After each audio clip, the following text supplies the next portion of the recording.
ওমানের রাজধানী মাস্কাট থেকে ফের চালু করা হলো বিমান বাংলাদেশ এয়ারলাইন্সের দুটি উড়োজাহাজ। তবে সময়সূচি পরিবর্তনে বিপাকে পড়েছে প্রবাসীরা।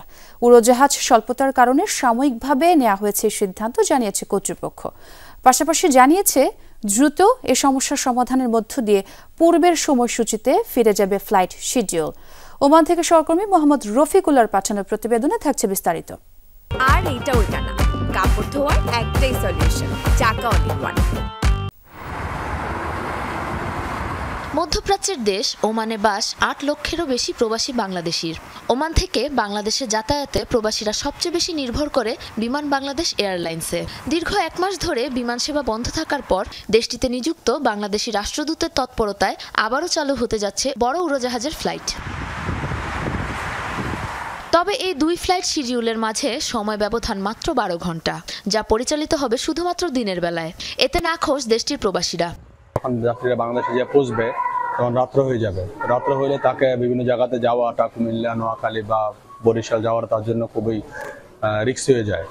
সেক্ষেত্রে যদি বাংলাদেশ বিমান এটাকে আবার রিকনসিডার করে এবং প্রবাসী কল্যাণ মন্ত্রণালয় যদি রিকনসিডার করে, এটা আমাদের জন্য খুব ভালো হবে। যে শিডিউলটা আছে সেটা দিনে নিয়ে আসছে, তো যে ফ্লাইটটা এখান থেকে দিনের 2টায় হয় সেটা রাতে বাংলাদেশে 10টায় পৌঁছায়।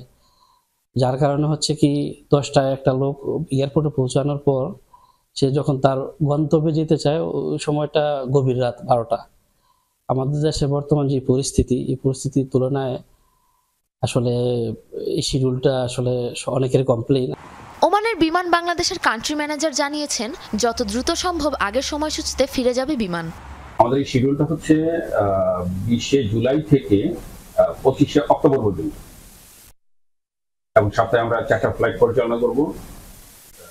এর মধ্যে 2টো ফ্লাইট যাবে হচ্ছে চিটাং হয়ে ঢাকা, একটা যাবে সিলেট হয়ে ঢাকা এবং একটা সরাসরি মাস্কাট থেকে। আগে আমাদের ফ্লাইটগুলো মাস্কাট থেকে লেট নাইটে ছাড়তো 2:30-এ, এখন সেটা অলমোস্ট 12 ঘন্টা ডিফারেন্স হয়ে গেছে। এখন সেটা দুপুর 2টায় ছাড়বে এবং রাত 9টা থেকে 10টার মধ্যে ঢাকা পড়বে। নতুন সময়সূচিতে সপ্তাহব্যাপী রাজধানী মাস্কাট থেকে 4টি ফ্লাইট পরিচালনা করবেন বিমান বাংলাদেশ এয়ারলাইন্স। সাবরিনা নুসরাত, যমুনা নিউজ।